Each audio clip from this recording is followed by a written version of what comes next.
কি হচ্ছে? মেথি ভাজা। পুড়ে যাচ্ছে নাকি? না, ঠিক আছে।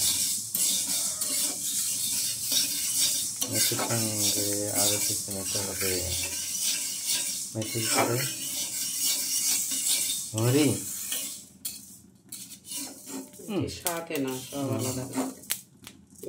গমটাও দিয়ে রেখে দেবো। গম খাওয়া হয়ে গেছে।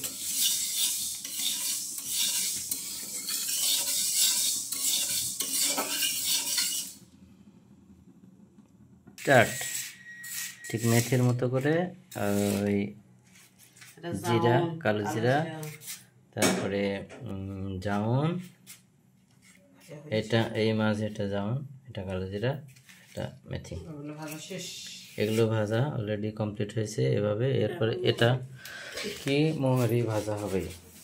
এই যে কয় মিনিট, 1-2 মিনিট, 2 বা 3 মিনিট এভাবে গরম করে নেব। এটা দিয়ে একটা মহার্ঘ তৈরি করা হবে। ঔষধ বলা যেতে পারে। যারা গ্যাসের রোগে ভুগছেন, সারাক্ষণ গ্যাসের ট্যাবলেট দাও, ওরে পেট ফুলে গেল, বড় হয়ে গেল, তাদের জন্য একটা মহা ওষুধ তৈরি করছি আমরা। করছি খালি না, আমরা ব্যবহার করছি, আমি করছি বিশেষত। আর যমুনা মাঝে মাঝে যখন ও আউ করে তখন জোর করে খাওয়াই, মাঝে মাঝে রেগুলার চেষ্টা করে আর কি। কারণ ওই গ্যাসের ট্যাবলেট কিনে খাওয়াচ্ছে, একই সাথে তো অর্থ যায়, কাজ তো হয় না। এটা কিন্তু খুব কাজে দিচ্ছে। তো আমরা কী করবো, এই 4টি উপকরণকে একসাথে মিশ্রিত করে কি দিনের যে কোনো সময় আপনি যেমন খুশি খেতে পারেন, চাইলে খেতে পারেন একটু করে। আবার খাওয়ার পরে খেতে পারেন। খাওয়ার পরে অনেকে উপঢৌকন বা ওই যে খাওয়ার পরে কি মুখরোচক আকারে ব্যবহার করতে পারেন। কি বলা হয় ওটাকে? খাওয়ার পরে একটু কিছু খেতে ইচ্ছা করে সেটা। বিশেষত যারা সিগারেট টানেন, বিড়ি খান, তারপরে যে কি পান খান, তাদের জন্য এটা পরিপূরক আকারে ব্যবহৃত হতে পারে এবং উপকৃত হতে পারেন আপনারা। আশা করি এই উপকরণটা আপনারা তৈরি করবেন বাসায় একেবারে, আর স্বল্প মূল্য বটে। এই কতগুলো উপকরণ আমরা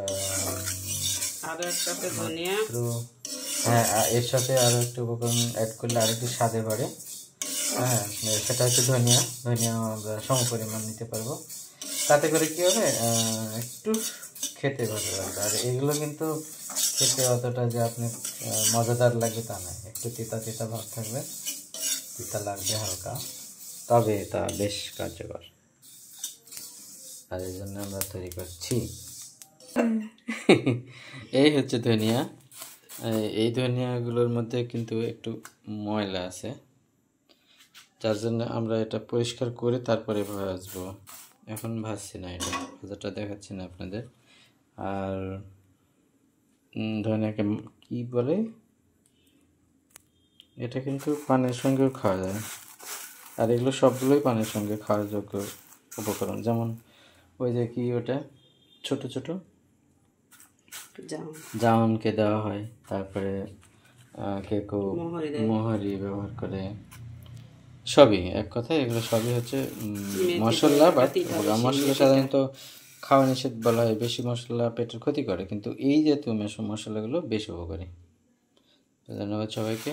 এই উপকরণগুলো মিশ্রিত করে একটি গ্যাসের ওষুধ আকারে আপনারা সবাই ব্যবহার করতে পারেন এবং আমাদের সাথে থাকবেন। আর চ্যানেলটি সাবস্ক্রাইব করে দেবেন।